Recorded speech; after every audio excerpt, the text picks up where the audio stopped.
Haters, ¿qué tal? ¿Cómo están? Les doy la bienvenida nuevamente aquí a su canal de El Hater, conmigo, su host, el Diablo, ya lo saben, para una edición más de Conversaciones desde el Inframundo. Y en esta ocasión tenemos aquí a Jacob Björnfot, el que es el todólogo de esta gran banda que es Kvaen, una banda sueca que toca una suerte de black metal con muchas influencias del death melódico, del Viking y del pagan metal. Ella acaba de estrenar su más reciente álbum el 21 de julio titulado The Formless Fire, que salió a la venta a través de Metal Blade Records, un gran disco. Tenemos aquí su reseña, vayan a checarla porque de verdad es de lo mejor que ha salido en este año. Jacob, how are you? Thanks for being here for Conversations from the Underworld. Oh yeah, thanks for having me. I'm doing fine, despite all the technical difficulties. But yeah, I'm doing fine. Great, man. Great to hear that. I want to thank you for your time, for your willingness to do this interview. I am sure a lot of Latin American persons will be very interested in knowing you a little bit more and know more about your process in the making of this fantastic new album that you have just put out a few days ago. Yeah. Yeah, man. Yeah, I'm very happy with the album. So. Yeah, you should, man, because it's a blast. I mean, it's certainly it's in the top 5 of the albums I have heard this year. So congratulations! It's a fantastic album. Oh, thank you so much. Yeah, what can I say? I mean, so far so good, and I just found out that I reached #1 on the Swedish vinyl charts. It doesn't surprise me, man. And #2 on the physical list. Yeah, when I mean the vinyl version is such a beauty. It needs to be in my collection. I will order it in a couple of days. So maybe I will be doing an unboxing because it's such a beauty and it just complements the whole work that you put in this album. And I mean, it's just worth listening to and of course buying it. Yeah. I mean, I any support that I can get is means the world to me. So, so yeah, I mean, the more people buy it, you know, the more the happier I get. Yeah, man, I mean, course, streaming is also like streaming is also kind of like okay. I mean, it's okay. I mean, I also appreciate the people who stream it, but for me, if you buy the physical copy, that makes me a happy camper. Yeah, man. Of course, it's the best option. And if you don't mind, without further ado, I will start with the first question I got for you. This question is courtesy of Brian Ortiz from the death doom metal band Zompantli and Xibalba. And I hope you like Morbid Angel because it's Morbid Angel related. So the question he asked is this one.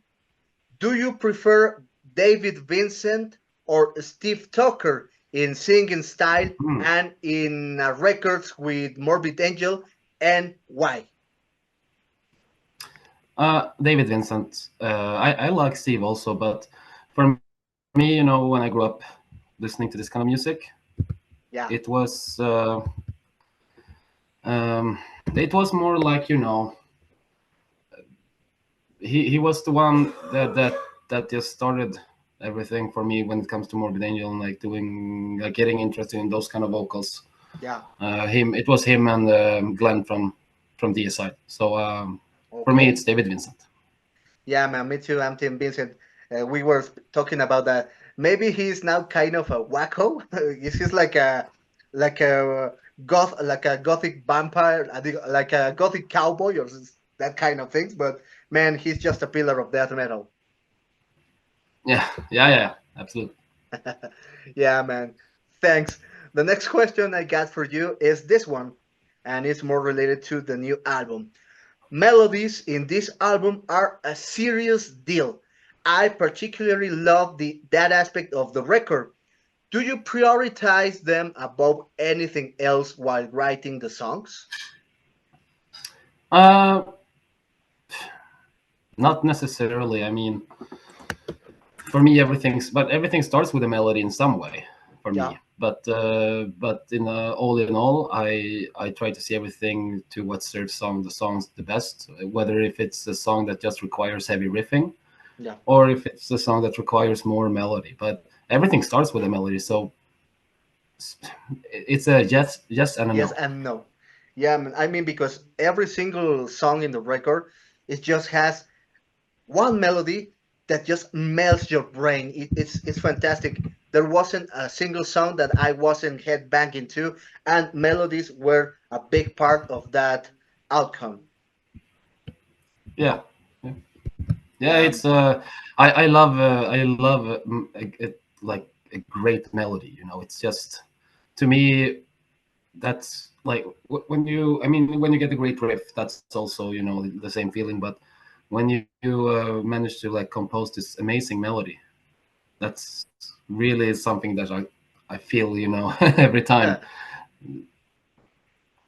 Yeah, man, you did it. Yeah, you did that just by yourself. I mean, that's kind of mind blowing because you can hear this kind of work coming together from various minds, from more than one person, and you did all of this by yourself. I mean, when I read the press kit about the album and I was hearing the record, I was just like my mouth fell to the ground because, man, it's a masterpiece, and I can barely believe that a single person wrote all of that.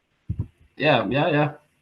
that's that's yeah, I don't know. I just I listen to a lot of music, so that's I think it's very natural for me to you know, to write music that might not. I think that appeals to a lot of people, to a lot of different, you know, different styles of metal. That, you know, I incorporate everything and just put it in the blender and basically put power on button and see what happens.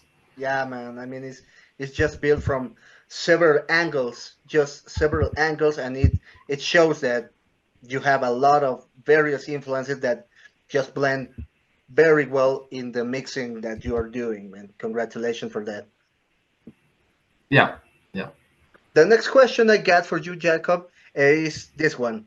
Well, not many black metal singers put on a performance that displays such amounts of feeling, and in fact, I think that many limit their expressiveness in order to not being labeled as soft or not hard enough.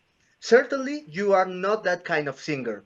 Where do you get the inspiration to be so free and diverse while singing in a genre that where normally there isn't a lot of room to diversify the singing aspect? Well, I started when I was very young to try to attempt to growl, and one of my favorites when I was a kid was Samgoroth from Dark Funeral. Okay. Paul, yeah, great singer, and I just love his style, so I tried to copy his way of growling. And then I guess, you know, the older I got, the more I found my own sort of style, so to speak. And yeah, so that's, I mean, I just kept evolving, I guess.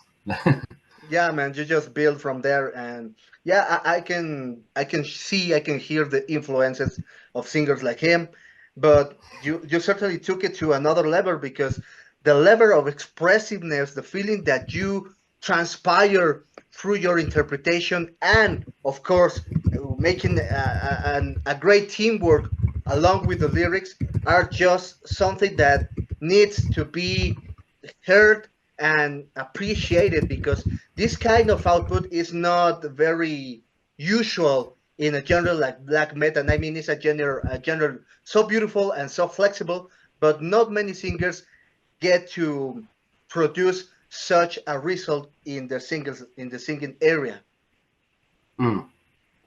Yeah, I mean, well, I just try to do my best and try to be me. Yeah, definitely that is working out, man. Yeah, man, the next question I got for you is this one. The album can transition from brutal to sublime and from intricate to simple in a blink of an eye with overwhelming naturality, and vice versa. What are the bands or artists that inspire that aspect of your music? The bands? Bands or artists? Yeah. Well, everything from Pink Floyd and to to Mayhem, Gorgoroth. I mean, I listen to so much music, you know. So I mean, I love bands like Dire Straits, Led Zeppelin, Toto, and I love Motley Crüe, Guns N' Roses, all the way to these obscure black metal bands. So I'd say it's a good mix of everything that I just mentioned, and I Yeah. just put all the influences in a blender and see what happens. Which band was the one that started you in heavy music? I mean, it was a metal band, a rock band. I don't know. Well, the band that's got me into this kind of music was Bathory. When I was very young, I Oh, got a hold of Under the Sign of the Black Mark, and that was it. man, man, that's just a powerhouse. I mean, Quorthon was is such a pillar of heavy music.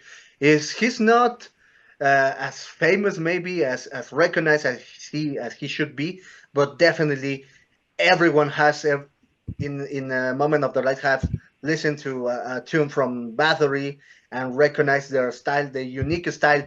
He just basically invented, Viking metal, kind of a folk metal. He was a genius, man. I certainly love Bathory. Yeah, yeah, same here. Yeah, man.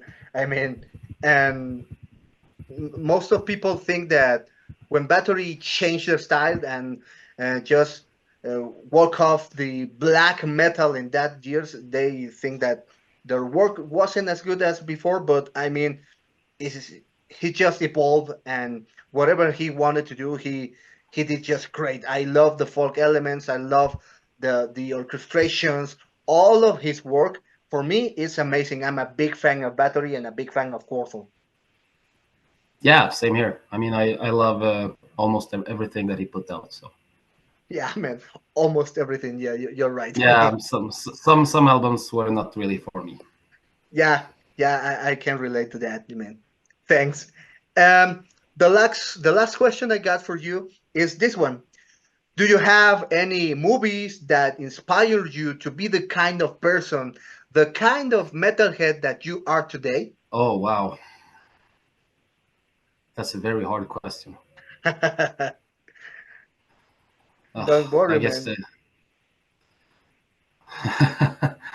Wow, like any like a front figure kind of like Uh, someone that I looked up to, or I was asking more specifically about a movie. Maybe I mean movie. maybe for me Okay. I am what I am because I saw movies like Braveheart, like Gladiator, like The Oh, Last of the oh, Mohicans, sorry. for just saying. But do you have any kind of any movies that inspired you to be the metalhead that you are today, the person that you are today?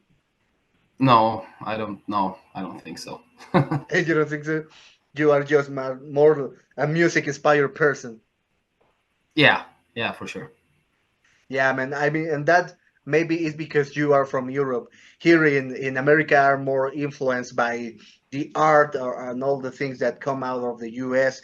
And you are kind of more independent in that matter because you have your own art and your own plethora of canvas where you can put all the ideas, the feelings that you in Europe have. And we in the 90s, we have lots, maybe most of the things that came to Mexico were US made. So we were very influenced by that. I understand. Yeah, man. Man, those are all the questions I got for you. Thanks for help me to answer them. And if you don't mind, please help me with a question that I can use with my next guest. I don't know yet who will be, but as I told you Mhm. before, it can be anything you want: music, food, I don't know, cartoons, whatever you want, man. Okay, so I'm just gonna shoot a question. Yeah, man. Okay, which Evil Dead movie is the best? Oh, man. Very good question. What's your favorite one? The second one. The second one. Yeah, the classic, the one that just made the franchise that is today. Yeah, basically. Yeah, man. Yeah, I also like very much the new ones, the ones that came out in the last 10 years. I think they are very, very bloody and very shocking. I like a lot of that, but definitely the second one is just the pillar, the cornerstone of that franchise. Yeah, for sure. Yeah, man. Well, Jacob, that's all the questions I got for you. Thanks for the question for our next guests. And haters, eso es lo que tenemos en esta conversación que tenemos con Jacob de la banda Quorthon. Espero que les haya gustado. Si fue así, no olviden apoyar con su like. Y no se olviden, escuchen y adquieran el álbum de Quorthon, The Formless Fires, que acaba de salir hace unos días a través de Metal Blade. Es un gran álbum, realmente se lo recomiendo. Y chequen la reseña. Thanks, Jacob. See you later. Yeah, thank you. Bye-bye.